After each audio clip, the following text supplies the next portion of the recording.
ಮಹೋನ್ನತನಾದ ಸರ್ವಶಕ್ತ ದೇವರ ಸುಮಧುರವಾದ ಹೆಸರಿನಲ್ಲಿ ನಿಮ್ಮೆಲ್ಲರಿಗೂ ಸಮಗ್ರ ಸತ್ಯವೇದ ಅಧ್ಯಯನ ಕಾರ್ಯಕ್ರಮಕ್ಕೆ ಸುಸ್ವಾಗತ. ಕಳೆದ ಅಧ್ಯಯನದಲ್ಲಿ ನಾವು ಯೆಹೂದನ ಪಾಪದ ಜೀವಿತ ಹಾಗೂ ಅವನಿಗಾದ ಅವಮಾನ, ಪೋಟೀಫರನ ಮನೆಯಲ್ಲಿ ಮೇಲ್ವಿಚಾರಕನು ಪೋಟೀಫರನ ಹೆಂಡತಿಯಿಂದ ಶೋಧಿಸಲ್ಪಟ್ಟದ್ದು, ನಂತರ ವಿರುದ್ಧವಾಗಿ ಯೋಜಿಸಲ್ಪಟ್ಟದ್ದು ಎಂಬ ವಿಷಯಗಳನ್ನು ಕೂಲಂಕಷವಾಗಿ ಅಧ್ಯಯನ ಮಾಡಿದೆವು.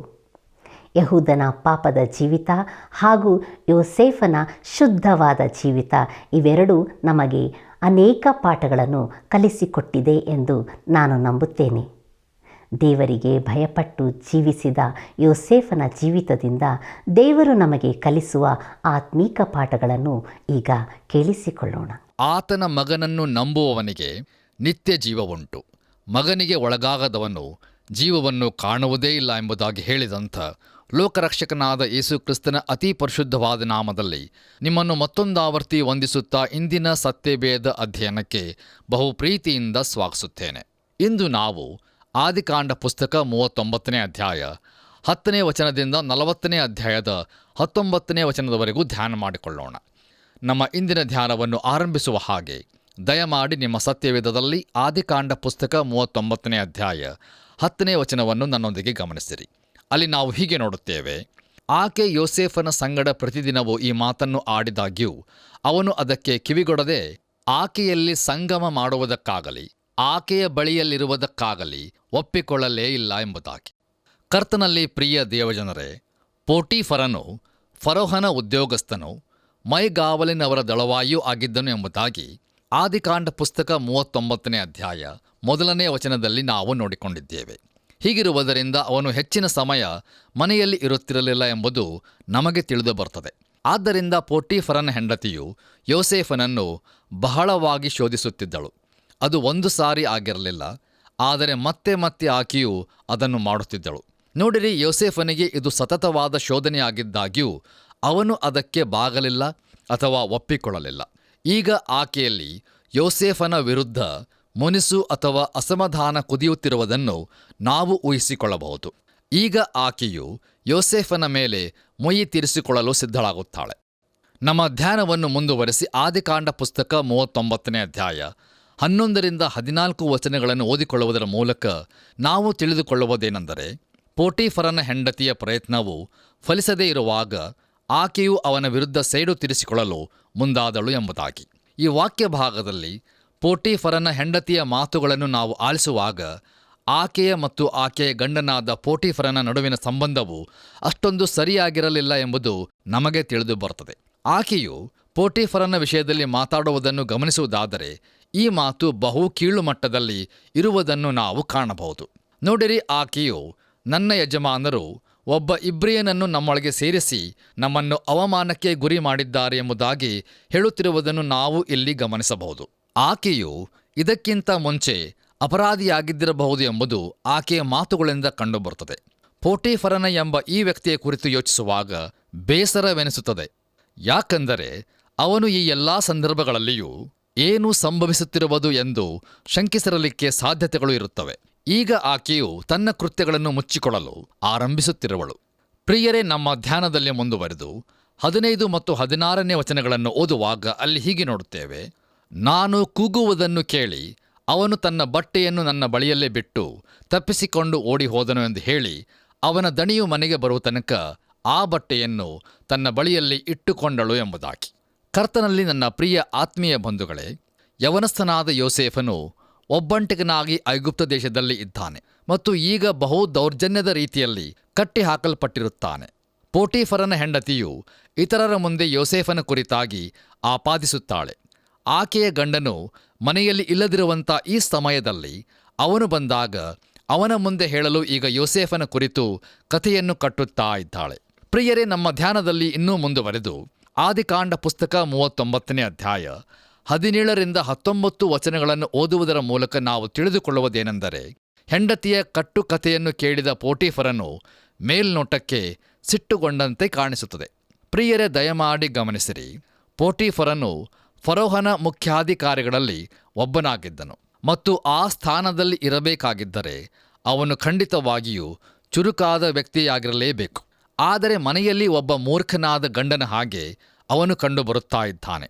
ನನ್ನ ವೈಯಕ್ತಿಕ ಅನಿಸಿಕೆಯ ಪ್ರಕಾರ ಅವನು ತನ್ನ ಹೆಂಡತಿ ಎಂಥವಳು ಎಂಬುದನ್ನು ಗ್ರಹಿಸಿಕೊಂಡನು ಮತ್ತು ಆ ಸಮಯಕ್ಕೆ ಯೋಸೇಫನನ್ನು ಸೆರೆಯಲ್ಲಿ ಹಾಕಿಸಿ ಇಡೀ ಸಂಗತಿಯನ್ನು ಮರೆತು ಬಿಡುವುದು ಸಮಯೋಚಿತವಾದ ಉಪಾಯವೆಂದು ಅವನು ಅಂದುಕೊಂಡನು.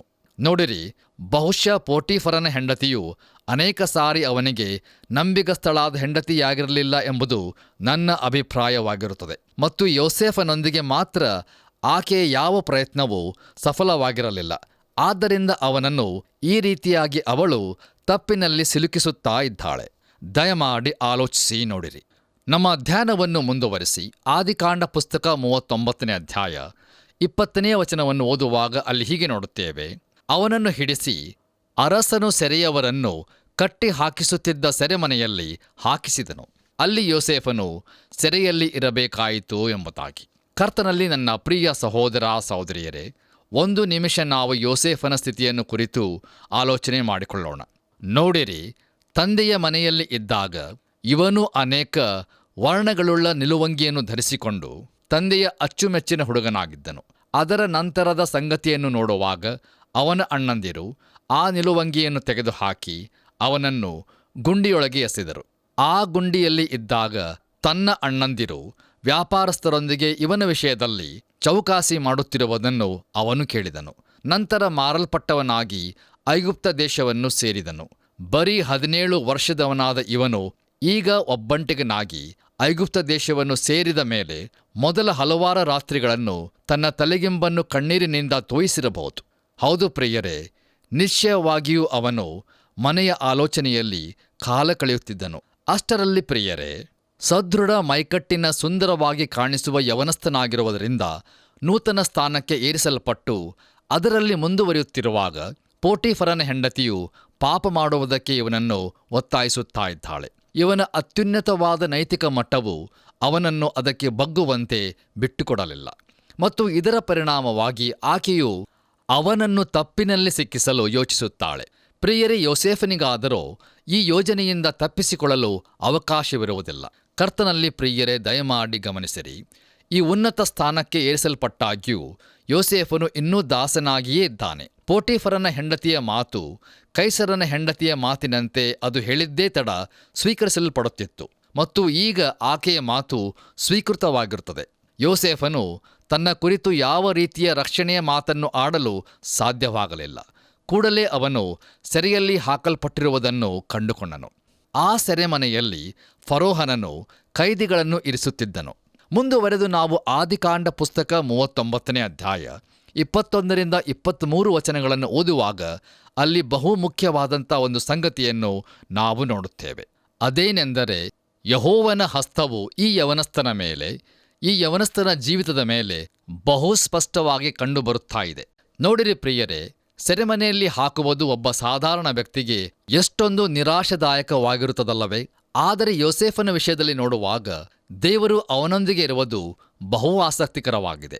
ದೇವರು ಇತರ ಮೂಲ ಪಿತೃಗಳಿಗೆ ಕಾಣಿಸಿಕೊಂಡ ರೀತಿಯಲ್ಲಿ ಒಂದು ವೇಳೆ ಯೋಸೇಫನಿಗೆ ಕಾಣಿಸಿಕೊಳ್ಳದೇ ಹೋದರೂ ಆತನ ದಯೆಯು ಯೋಸೇಫನ ಮೇಲೆ ಕಂಡುಬರುತ್ತಾ ಇದೆ.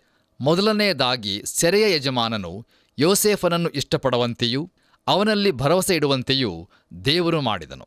ಪ್ರಿಯರೇ, ಯೋಸೇಫನು ಸುಂದರವಾದ ಮೈಕಟ್ಟಿನ ಪ್ರಚಂಡವಾದ ಸಾಮರ್ಥ್ಯವುಳ್ಳ ಯವನಸ್ಥನಾಗಿರುವಾಗಲೂ ಒಂದು ವೇಳೆ ದೇವರು ಅವನೊಂದಿಗೆ ಇಲ್ಲದೆ ಹೋಗಿದ್ದರೆ ಅದೆಲ್ಲವೂ ಕೂಡ ವ್ಯರ್ಥವಾಗಿರುತ್ತಿತ್ತು. ದೇವರು ಅವನ ಜೊತೆಯಲ್ಲಿ ಇದ್ದಾನೆ ಮತ್ತು ಅವನನ್ನು ನಡೆಸುತ್ತಾ ಇದ್ದಾನೆ. ಈ ಎಲ್ಲ ಅನುಭವಗಳು ಯೋಸೇಫನ ಜೀವಿತದಲ್ಲಿ ಒಂದು ಶ್ರೇಷ್ಠವಾದಂಥ ಉದ್ದೇಶದ ಸಾಧನೆಯ ಕಡೆಗೆ ನಡೆಸುತ್ತಾ ಇವೆ. ಕರ್ತನಲ್ಲಿ ಪ್ರಿಯ ದೇವಜನರೇ, ಯೋಸೇಫನು ಇದನ್ನು ಗ್ರಹಿಸಿಕೊಂಡನು ಮತ್ತು ಅದು ಅವನ ಜೀವಿತದಲ್ಲಿ ಆಶಾವಾದಿಯ ಮನೋಭಾವನೆಯನ್ನು ನೀಡಿತು. ನೋಡಿರಿ, ಅವನ ಸುತ್ತಮುತ್ತಲಿನ ಪರಿಸ್ಥಿತಿಯು ಅವನನ್ನು ಕೆಳಕ್ಕೆ ಹಾಕಲಿಲ್ಲ. ಅವನು ತನ್ನ ಪರಿಸ್ಥಿತಿಗಳ ಮೇಲೆ ಜೀವಿಸಿದನು. ತನ್ನ ಜೀವಿತದಲ್ಲಿ ದೇವರ ಹಸ್ತವನ್ನು ಗ್ರಹಿಸಿಕೊಂಡ ಯೋಸೇಫನು ನಿರಾಶನಾಗಲಿಲ್ಲ. ಅದರ ಬದಲಾಗಿ ತನ್ನ ಪರಿಸ್ಥಿತಿಗಳಿಗೆ ಒಳಗಾಗದೆ ಅವುಗಳ ಮೇಲೆ ನಿಲ್ಲಲು ಶಕ್ತನಾದನು. ಕರ್ತನಲ್ಲಿ ಪ್ರಿಯರೇ, ಸೈತಾನನು ಉಪಯೋಗಿಸುವ ಅತ್ಯುತ್ತಮವಾದ ಆಯುಧವು ಯಾವುದೆಂದರೆ ನಿರುತ್ಸಾಹ ಮತ್ತು ನಿರಾಶೆಯಾಗಿರುತ್ತದೆ. ಹೌದು ಪ್ರಿಯರೇ, ತನ್ನ ಸುತ್ತಲೂ ಪರಿಸ್ಥಿತಿಗಳಿಂದ ಮುತ್ತಲ್ಪಟ್ಟ ಯೋಸೇಫನು ಇಬ್ರಿಯರಿಗೆ ಬರೆದ ಪತ್ರಿಕೆ 11ನೇ ಅಧ್ಯಾಯ 12ನೇ ವಚನದಲ್ಲಿ ಇರುವ ವಾಕ್ಯ ಭಾಗವನ್ನು ನೆನಪಿಗೆ ತರುತ್ತಾನೆ. ಅಲ್ಲಿ ನಾವು ಹೀಗೆ ನೋಡುತ್ತೇವೆ: ಯಾವ ಶಿಕ್ಷೆಯಾದರೂ ತತ್ಕಾಲಕ್ಕೆ ಸಂತೋಷಕರವಾಗಿ ತೋಚದೆ ದುಃಖಕರವಾಗಿ ತೋಚುತ್ತದೆ, ಆದರೂ ತರುವಾಯ ಅದು ಶಿಕ್ಷೆ ಹೊಂದಿದವರಿಗೆ ನೀತಿ ಎಂಬ ಫಲವನ್ನು ಕೊಟ್ಟು ಮನಸ್ಸಿಗೆ ಸಮಾಧಾನವನ್ನು ಉಂಟು ಮಾಡುತ್ತದೆ ಎಂಬುದಾಗಿ. ಹೌದು, ನಿಶ್ಚಯವಾಗಿಯೂ ಪ್ರಿಯರೇ, ದೇವರಿಂದ ಅನುಮತಿಸಲ್ಪಟ್ಟ ಈ ಶಿಕ್ಷೆಯು ಈ ಯವನಸ್ಥನ ಜೀವಿತದಲ್ಲಿ ನೀತಿಯ ಸಮಾಧಾನದ ಫಲವನ್ನು ಉತ್ಪತ್ತಿ ಮಾಡಿತು. ಕರ್ತನಲ್ಲಿ ನನ್ನ ಪ್ರಿಯ ಆತ್ಮೀಯ ಸ್ನೇಹಿತರೆ, ಸೈತಾನನು ಯಾವ ಬೆಲೆಯನ್ನು ಕಟ್ಟಿದರೂ ಕೊಂಡುಕೊಳ್ಳಲಾಗದಂಥ ಅನೇಕ ವ್ಯಕ್ತಿಗಳಲ್ಲಿ ಯೋಸೇಫ, ಯೋಬ, ಅಪೊಸ್ತಲನಾದ ಪೌಲ ಕೆಲವರಾಗಿರುವರು. ನೋಡಿರಿ, ಯೋಸೇಫನು ಸೆರೆಮನೆಯಲ್ಲಿ ಇರುವುದು ದೇವರ ಚಿತ್ತವಾಗಿರುತ್ತದೋ? ಹೌದು ಪ್ರಿಯರೇ, ಅವನು ಸೆರೆಮನೆಯಲ್ಲಿ ಇರುವುದು ಅದು ದೇವರ ಚಿತ್ತವಾಗಿತ್ತು ಮತ್ತು ಬಹುಮಟ್ಟಿಗೆ ಅವಶ್ಯವಾಗಿತ್ತು. ಅದನ್ನು ನಾವು ಮುಂದಿನ ಅಧ್ಯಾಯದಲ್ಲಿ ಧ್ಯಾನಿಸಲಿದ್ದೇವೆ. ಇಲ್ಲಿಗೆ ಆದಿಕಾಂಡ ಪುಸ್ತಕದ 39ನೇ ಅಧ್ಯಾಯದ ಧ್ಯಾನವು ಮುಕ್ತಾಯವಾಯಿತು. ಬನ್ನಿರಿ ಪ್ರಿಯರೇ, ಈಗ ನಾವು ಮುಂದುವರೆದು ಆದಿಕಾಂಡ ಪುಸ್ತಕದ 40ನೇ ಅಧ್ಯಾಯದ ಕಡೆಗೆ ನಮ್ಮ ಗಮನವನ್ನು ಹರಿಸೋಣ. ಈ 40ನೇ ಅಧ್ಯಾಯದ ಮುಖ್ಯ ಪ್ರಸ್ತಾಪವು ಯೋಸೇಫನು ಫರೋಹನ ಉದ್ಯೋಗಸ್ಥರಾದ ಪಾನದಾಯಕ ಮತ್ತು ಭಕ್ಷ್ಯಕಾರನ ಕನಸುಗಳನ್ನು ವಿವರಿಸಿದ್ದು ಮತ್ತು ಕನಸುಗಳ ನೆರವೇರಿಕೆಯು ಎಂಬುವುಗಳೇ. ಕರ್ತನಲ್ಲಿ ನನ್ನ ಪ್ರಿಯ ಆತ್ಮೀಯ ಬಂಧುಗಳೇ, ಈ ಅಧ್ಯಾಯವು ಯೋಸೇಫನ ಕಥೆಯನ್ನು ಮುಂದುವರಿಯುವಂತೆ ಮಾಡುವ ಬದಲಾಗಿ ಅದನ್ನು ಇನ್ನಷ್ಟು ನಿಧಾನಗತಿಗೆ ನಡೆಸುತ್ತಿರುವುದನ್ನು ನಾವು ಇಲ್ಲಿ ಗಮನಿಸುತ್ತೇವೆ. ಯೋಸೇಫನು ಈಗ ಸೆರೆಮನೆಯಲ್ಲಿ ಇದ್ದಾನೆ ಮತ್ತು ಪಾನದಾಯಕನ ಕೃತಜ್ಞತೆ ಇಲ್ಲದಿರುವ ಸ್ವಭಾವವು ಅವನು ಅಲ್ಲಿಂದ ಹೊರತರುವುದನ್ನು ವಿಳಂಬಿಸುತ್ತಾ ಇದೆ ಮತ್ತು ಮಿತಗೊಳಿಸುತ್ತಾ ಇದೆ. ಇವೆಲ್ಲವುಗಳ ಅರ್ಥವು ಏನಾಗಿರುತ್ತದೆ ಎಂಬುದಾಗಿ ನಾವು ಕೇಳಬಹುದು. ಹೌದು, ಇವೆಲ್ಲವುಗಳ ಅರ್ಥವು ಯೋಸೇಫನ ಜೀವಿತದಲ್ಲಿ ದೇವರು ಹೊಂದಿರುವ ಯೋಜನೆ ಮತ್ತು ಆತನ ಉದ್ದೇಶವನ್ನು ನೆರವೇರಿಸುವ ರೀತಿಗಳಾಗಿವೆ. ಈ ಅಧ್ಯಾಯದಲ್ಲಿ ನಾವು ಮುಂದುವರಿಯುತ್ತಾ ಹೋದಂತೆ ಅದನ್ನು ನಾವು ನೋಡಲಿದ್ದೇವೆ. ಕರ್ತನಲ್ಲಿ ಪ್ರಿಯ ದೇವಜನರೇ, ಆದಿಕಾಂಡ ಪುಸ್ತಕ 37ನೇ ಅಧ್ಯಾಯದಲ್ಲಿ ನಾವು ಯೋಸೇಫನ ಮತ್ತು ಕರ್ತನಾದ ಯೇಸುಕ್ರಿಸ್ತನ ನಡುವೆ ಇರುವ ಹೋಲಿಕೆಗಳನ್ನು ನೋಡಲು ಆರಂಭಿಸಿದೆವು. ಈಗ ಯೋಸೇಫನ ಕಥೆಯಲ್ಲಿ ಮುಂದುವರಿಯುತ್ತಿರುವ ಹಾಗೆ ನಾವು ಇನ್ನಷ್ಟು ಹೋಲಿಕೆಗಳ ಕುರಿತು ನೋಡಿಕೊಳ್ಳೋಣ. ಕರ್ತನಲ್ಲಿ ನನ್ನ ಪ್ರಿಯ ಸಹೋದರ ಸಹೋದರಿಯರೇ, ನೋಡಿರಿ, ಯೋಸೇಫನ ಮತ್ತು ನಮ್ಮ ಕರ್ತನಾದ ಯೇಸುಕ್ರಿಸ್ತನ ನಡುವೆ ಇರುವ ಈ 20 ಹೋಲಿಕೆಗಳು ಬಹು ವಿಶೇಷವಾಗಿರುವುದರಿಂದ ದಯಮಾಡಿ ಇವುಗಳನ್ನು ನೀವು ಬರೆದಿಟ್ಟುಕೊಳ್ಳಬೇಕಾಗಿ ನಿಮ್ಮನ್ನು ಪ್ರೀತಿಯಿಂದ ಕೇಳಿಕೊಳ್ಳುತ್ತೇನೆ. ಮೊದಲನೆಯದಾಗಿ, ಯೋಸೇಫನು ತನ್ನ ಅಣ್ಣಂದಿರ ಬಳಿಗೆ ಕಳುಹಿಸಲ್ಪಟ್ಟನು. ಅದರಂತೆಯೇ ನಮ್ಮ ಕರ್ತನಾದ ಯೇಸುಕ್ರಿಸ್ತನು ಸಹ ತನ್ನ ಸಹೋದರರ ಬಳಿಗೆ, ಅಂದರೆ ಇಸ್ರಾಯೇಲ್ ಮನೆಯ ಕಳೆದು ಹೋದ ಕುರಿಗಳ ಬಳಿಗೆ ಕಳುಹಿಸಲ್ಪಟ್ಟನು. ಎರಡನೆಯದಾಗಿ, ಯಾವ ಕಾರಣವಿಲ್ಲದೆಯೇ ಯೋಸೇಫನು ತನ್ನ ಅಣ್ಣಂದಿರಿಂದ ದ್ವೇಷಿಸಲ್ಪಟ್ಟನು ಮತ್ತು ನಮ್ಮ ಕರ್ತನಾದ ಯೇಸುಕ್ರಿಸ್ತನು ಹೇಳುವುದೇನೆಂದರೆ, ಅವರು ನನ್ನನ್ನು ಯಾವ ಕಾರಣವಿಲ್ಲದೆ ದ್ವೇಷಿಸಿದರು ಎಂಬುದಾಗಿ. ಮೂರನೆಯದಾಗಿ, ಯೋಸೇಫನು ತನ್ನ ಸ್ವಂತ ಅಣ್ಣಂದಿರಿಂದ ಮಾರಲ್ಪಟ್ಟನು. ಹಾಗೆಯೇ ನಮ್ಮ ಕರ್ತನಾದ ಯೇಸುಕ್ರಿಸ್ತನು ಸಹ ತನ್ನ ಸಹೋದರರಲ್ಲಿ ಒಬ್ಬನಿಂದ ಮಾರಲ್ಪಟ್ಟನು. ನಾಲ್ಕನೆಯದಾಗಿ, ಯೋಸೇಫನು 20 ಬೆಳ್ಳಿ ನಾಣ್ಯಗಳಿಗೆ ಮಾರಲ್ಪಟ್ಟನು. ನಮ್ಮ ಕರ್ತನಾದ ಯೇಸುಕ್ರಿಸ್ತನು 30 ಬೆಳ್ಳಿ ನಾಣ್ಯಗಳಿಗೆ ಮಾರಲ್ಪಟ್ಟನು. ಐದನೆಯದಾಗಿ, ಅಣ್ಣಂದಿರು ಯೋಸೇಫನನ್ನು ಕೊಲ್ಲಲು ಹೊಂಚು ಹಾಕಿದರು. ಸಹೋದರರು ಕರ್ತನಾದ ಯೇಸುಕ್ರಿಸ್ತನನ್ನು ಕೊಲ್ಲಲು ಹೊಂಚು ಹಾಕಿದರು. ಆತನು ತನ್ನ ಸ್ವಾಸ್ಥ್ಯಕ್ಕೆ ಬಂದನು, ಆದರೆ ಸ್ವಂತ ಜನರು ಆತನನ್ನು ಅಂಗೀಕರಿಸಲಿಲ್ಲ. ಆರನೆಯದಾಗಿ, ಯೋಸೇಫನು ಒಂದು ಗುಂಡಿಯೊಳಕ್ಕೆ ಹಾಕಲ್ಪಟ್ಟನು. ಅದು ಅವನ ಮರಣ ಸ್ಥಳವೆಂಬಂತೆ ಇತ್ತು. ನಮ್ಮ ಕರ್ತನಾದ ಯೇಸುಕ್ರಿಸ್ತನು ಶಿಲುಬೆಗೆ ಏರಿಸಲ್ಪಟ್ಟನು. ಏಳನೆಯದಾಗಿ, ಯೋಸೇಫನು ಗುಂಡಿಯೊಳಗಿಂದ ಎತ್ತಲ್ಪಟ್ಟನು. ನಮ್ಮ ಕರ್ತನಾದ ಯೇಸುಕ್ರಿಸ್ತನು 3ನೇ ದಿನದಲ್ಲಿ ಸತ್ತವರೊಳಗಿಂದ ಎಬ್ಬಿಸಲ್ಪಟ್ಟನು. ಎಂಟನೆಯದಾಗಿ, ಯೋಸೇಫನು ತನ್ನ ತಂದೆಗೆ ವಿಧೇಯನಾದನು. ಹಾಗೆಯೇ ನಮ್ಮ ಕರ್ತನಾದ ಯೇಸುಕ್ರಿಸ್ತನು ತನ್ನ ತಂದೆಗೆ ಮೆಚ್ಚಿಕೆಯಾಗುವ ಸಂಗತಿಗಳನ್ನೇ ಯಾವಾಗಲೂ ಮಾಡುತ್ತೇನೆ ಎಂಬುದಾಗಿ ಹೇಳುವ ರೀತಿಯಲ್ಲಿ ತನ್ನ ತಂದೆಗೆ ವಿಧೇಯನಾದನು. ಒಂಬತ್ತನೆಯದಾಗಿ, ತನ್ನ ಅಣ್ಣಂದಿರನ್ನು ಹುಡುಕಲು ಯೋಸೇಫನು ತನ್ನ ತಂದೆಯಿಂದ ಕಳುಹಿಸಲ್ಪಟ್ಟಿದ್ದನು. ಕರ್ತನಾದ ಯೇಸುಕ್ರಿಸ್ತನು ಸಹ ಸಹೋದರರನ್ನು ಹುಡುಕುವಾಗ ದೇವರ ಚಿತ್ತವನ್ನು ನೆರವೇರಿಸುವುದಕ್ಕಾಗಿ ಬಂದನು ಎಂಬುದಾಗಿ ಹೇಳಲ್ಪಟ್ಟಿರುವೆವು. ಇನ್ನು 10ನೆಯದಾಗಿ, ಯೋಸೇಫನು ತನ್ನ ಅಣ್ಣಂದಿರಿಂದ ಅಪಹಾಸ್ಯ ಮಾಡಲ್ಪಟ್ಟನು. ಯೋಸೇಫನ ಅಣ್ಣಂದಿರು ಅವನನ್ನು ನೋಡಿದಾಗ ಕನಸುಗಾರನು ಬರುತ್ತಾ ಇದ್ದಾನೆ ಎಂಬುದಾಗಿ ಮಾತಾಡಿಕೊಂಡರು. ನಮ್ಮ ಕರ್ತನಾದ ಯೇಸು ಕ್ರಿಸ್ತನು ತನ್ನ ಸಹೋದರರಿಂದ ಅಪಹಾಸ್ಯಕ್ಕೆ ಗುರಿಯಾದನು. ಆತನು ಶಿಲುಬೆ ಮೇಲಿದ್ದಾಗ ಈತನು ಕ್ರಿಸ್ತನಾಗಿದ್ದರೆ ಶಿಲುಬೆಯಿಂದ ಇಳಿದು ಬರಲಿ ಎಂಬುದಾಗಿ ಹೇಳಿದರು. 11ನೇದಾಗಿ ಯೋಸೇಫನ ಅಣ್ಣಂದಿರು ಅವನನ್ನು ಸ್ವೀಕರಿಸಲು ನಿರಾಕರಿಸಿದರು. ಹಾಗೆಯೇ ನಮ್ಮ ಕರ್ತನಾದ ಯೇಸು ಕ್ರಿಸ್ತನ ಸಹೋದರರು, ಅಂದರೆ ಯಹೂದಿಯರು, ಆತನನ್ನು ಸ್ವೀಕರಿಸಲು ನಿರಾಕರಿಸಿದರು. 12ನೇದಾಗಿ ಯೋಸೇಫನನ್ನು ಕೊಲ್ಲಲು ಅವರು ಸಮಾಲೋಚನೆ ಪಡೆದುಕೊಂಡರು ಮತ್ತು ನಮ್ಮ ಕರ್ತನಾದ ಯೇಸು ಕ್ರಿಸ್ತನನ್ನು ಕೊಲ್ಲಲು ಅವರು ಸಮಾಲೋಚನೆ ನಡೆಸಿದರು. 13ನೇದಾಗಿ ಯೋಸೇಫನ ರಕ್ತಮಯ ನಿಲುವಂಗಿಯು ಅವನ ತಂದೆಗೆ ಕೊಡಲ್ಪಟ್ಟಿತು. ಹಾಗೆಯೇ ನಮ್ಮ ಕರ್ತನಾದ ಯೇಸು ಕ್ರಿಸ್ತನ ಅಂಗಿಯನ್ನು ತೆಗೆದುಕೊಂಡು ಚೀಟು ಹಾಕಿದರು. 14ನೇದಾಗಿ ಯೋಸೇಫನು ಐಗುಪ್ತಕ್ಕೆ ಮಾರಲ್ಪಟ್ಟ ಮೇಲೆ ಅನೇಕ ವರ್ಷಗಳ ಕಾಲ ಯಾರಿಗೂ ಕಾಣಿಸಲಿಲ್ಲ. ನಮ್ಮ ಕರ್ತನಾದ ಯೇಸು ಕ್ರಿಸ್ತನು ಪರಲೋಕಕ್ಕೆ ಎತ್ತಲ್ಪಡುವ ಮುನ್ನ ತಾನು ಹಿಂದಿರುಗುವವರೆಗೂ ಆತನನ್ನು ನೋಡುವುದಿಲ್ಲ ಎಂಬುದಾಗಿ ತನ್ನ ಶಿಷ್ಯರಿಗೆ ಹೇಳಿದನು. 15ನೇದಾಗಿ ಯೋಸೇಫನು ಲೋಕದಿಂದ, ಶರೀರಭಾವದಿಂದ ಮತ್ತು ಸೈತಾನನಿಂದ ಶೋಧಿಸಲ್ಪಟ್ಟನು ಮತ್ತು ಅವನು ಅದನ್ನು ಎದುರಿಸಿ ನಿಂತನು. ನಮ್ಮ ಕರ್ತನಾದ ಯೇಸು ಕ್ರಿಸ್ತನೂ ಸಹ ಲೋಕದಿಂದ, ಶರೀರಭಾವದಿಂದ ಮತ್ತು ಸೈತಾನನಿಂದ ಶೋಧಿಸಲ್ಪಟ್ಟನು ಮತ್ತು ಆತನು ಜಯ ಹೊಂದಿದನು. 16ನೇದಾಗಿ ಯೋಸೇಫನು ಬರಗಾಲದ ಸಮಯದಲ್ಲಿ ಭೌತಿಕ ರೀತಿಯಲ್ಲಿ ಲೋಕಕ್ಕೆ ರಕ್ಷಕನಾದನು. ಜನರನ್ನು ಅವನು ಹಸಿವೆಯಿಂದ ರಕ್ಷಿಸಿದನು. ನಮ್ಮ ಕರ್ತನಾದ ಯೇಸು ಕ್ರಿಸ್ತನು ಎಲ್ಲ ವಿಧದಲ್ಲಿಯೂ ಲೋಕರಕ್ಷಕನಾಗಿರುತ್ತಾನೆ. 17ನೇದಾಗಿ ಯೋಸೇಫನು ತನ್ನ ಅಣ್ಣಂದಿರಿಂದ ದ್ವೇಷಿಸಲ್ಪಟ್ಟು ಅನ್ಯರ ಕೈಗೆ ಒಪ್ಪಿಸಲ್ಪಟ್ಟನು. ಅವನು ತನ್ನನ್ನು ರಕ್ಷಿಸಿಕೊಳ್ಳಲಿಕ್ಕೆ ಆಗಲಿಲ್ಲ ಮತ್ತು ಅನ್ಯಾಯವಾಗಿ ಆರೋಪಿಸಲ್ಪಟ್ಟನು. ನಮ್ಮ ಕರ್ತನಾದ ಯೇಸು ಕ್ರಿಸ್ತನು ತನ್ನವರಿಂದಲೇ ಧಾರ್ಮಿಕ ಅಧಿಕಾರಿಗಳ ಕೈಗೆ ಒಪ್ಪಿಸಲ್ಪಟ್ಟನು. ಅವರು ಆತನನ್ನು ಅನ್ಯರಿಗೆ ಒಪ್ಪಿಸಿದರು. ಆತನು ನಿರ್ದೋಷಿಯಾಗಿದ್ದನು. 18ನೇದಾಗಿ ಯೇಸು ಕ್ರಿಸ್ತನ ವಿರುದ್ಧ ತರಲ್ಪಟ್ಟ ಆಪಾದನೆಗಳನ್ನು ಪಿಲಾತನು ನಂಬಲಿಲ್ಲ. ಆತನು ನಿರ್ದೋಷಿಯಾಗಿರುವನು ಎಂಬುದನ್ನು ಪಿಲಾತನು ಕಂಡುಕೊಂಡಾಗ್ಯೂ ಆತನಿಗೆ ಛಡಿಗಳಿಂದ ಹೊಡೆಸಿದನು. ಯೋಸೇಫನು ನಿರ್ದೋಷಿಯಾಗಿದ್ದಾನೆ ಎಂಬುದನ್ನು ಬಹುಶಃ ಪೋಟೀಫರನು ತಿಳಿದಾಗ್ಯೂ ಅವನನ್ನು ಫರೋಹನನ ಸೆರೆಮನೆಯಲ್ಲಿ ಇರಿಸಿದನು. 19ನೇದಾಗಿ ಯೋಸೇಫನು ಸೆರೆಮನೆಯ ಯಜಮಾನನ ದೃಷ್ಟಿಯಲ್ಲಿ ದಯೆಯನ್ನು ಗಳಿಸಿಕೊಂಡನು. ಯೇಸು ಕ್ರಿಸ್ತನ ವಿಷಯದಲ್ಲಿ ನಿಜವಾಗಿಯೂ ಈತನು ದೇವಕುಮಾರನು ಎಂಬುದಾಗಿ ಕರೆಯಲ್ಪಟ್ಟನು.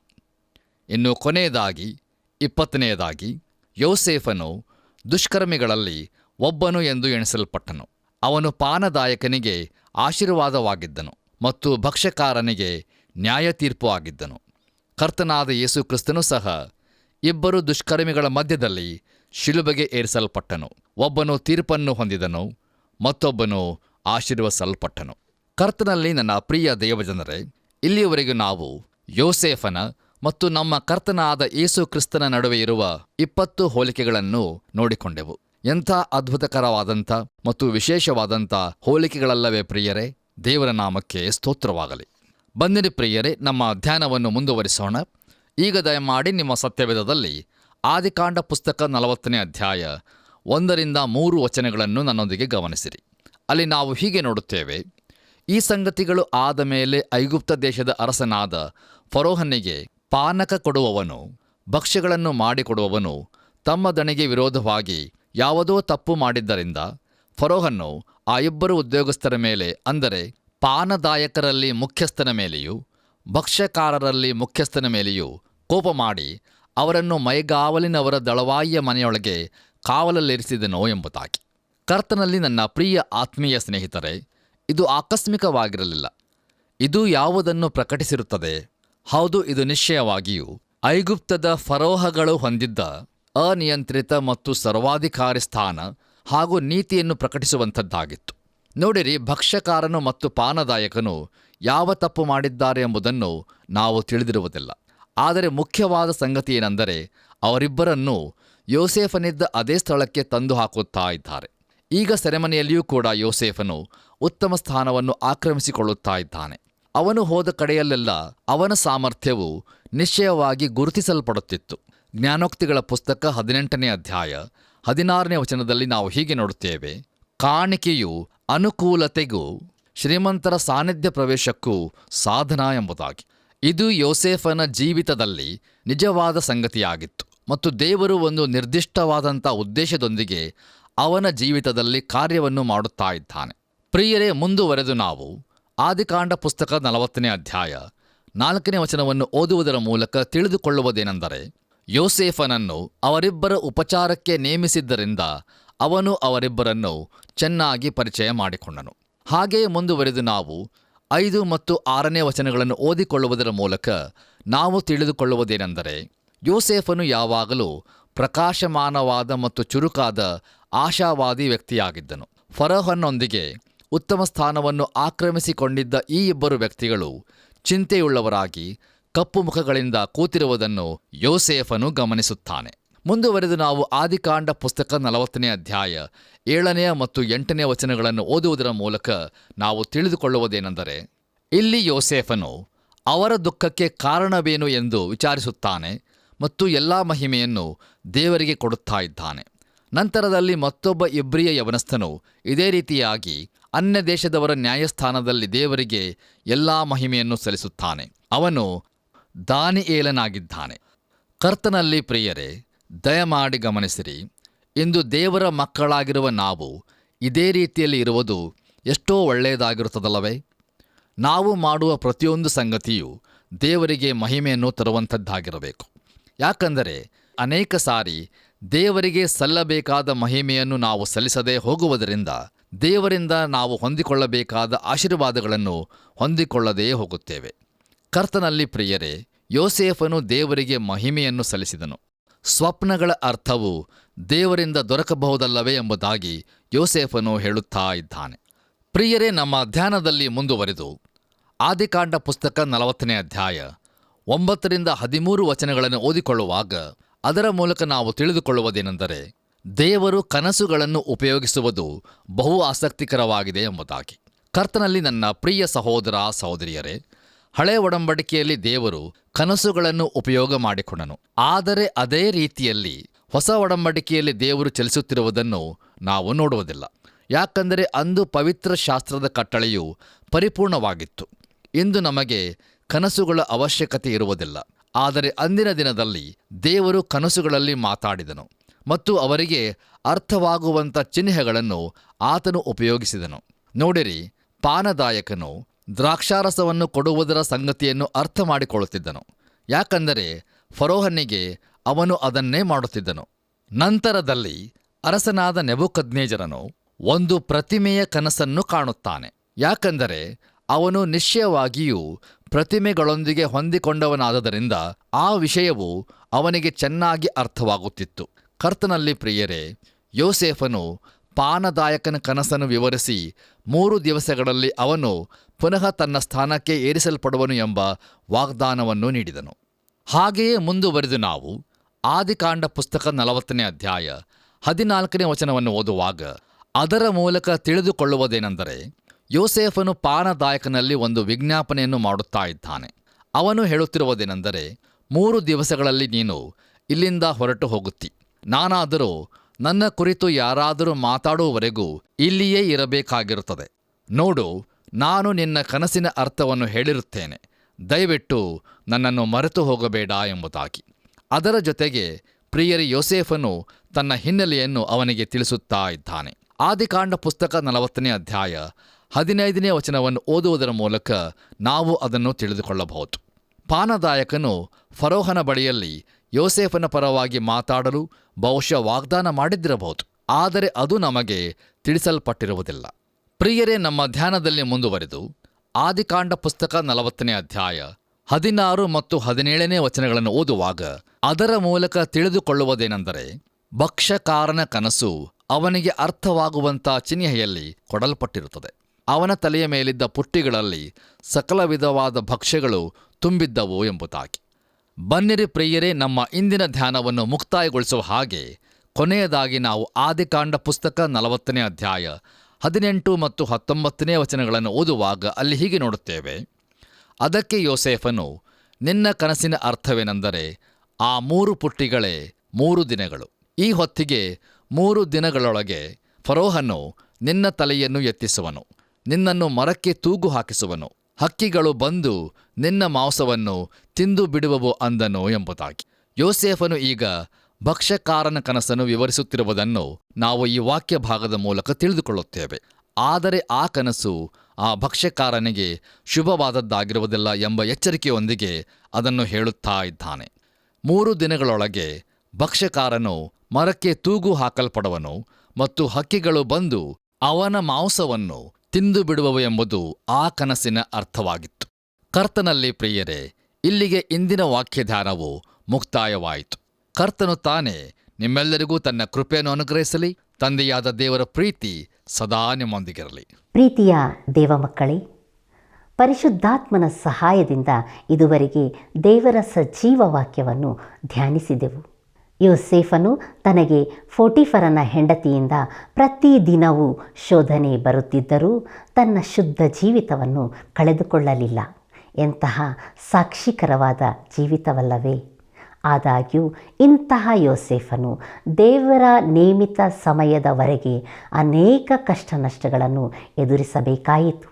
ಯೋಸೇಫನು ಬಂಧಿಸಲ್ಪಟ್ಟದ್ದು, ಯೋಸೇಫನು ಪಾನದಾಯಕನ ಹಾಗೂ ಭಕ್ಷ್ಯಗಾರನ ಕನಸುಗಳನ್ನು ವಿವರಿಸುತ್ತಾನೆ ಎಂಬ ವಿಷಯಗಳನ್ನು ಈಗ ಧ್ಯಾನಿಸಿದೆವು.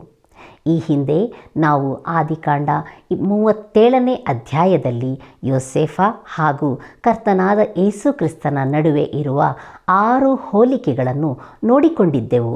ಇಂದು 21 ಹೋಲಿಕೆಗಳನ್ನು ನೋಡಿಕೊಂಡೆವು. ಯೋಸೇಫನಂತೆಯೇ ಕ್ರಿಸ್ತೇಸುವಿನ ಮನಸ್ಸನ್ನು ಹೊಂದಿಕೊಂಡು ಆತನ ಪ್ರತಿಬಿಂಬದ ಹಾಗೆ ಜೀವಿಸೋಣ.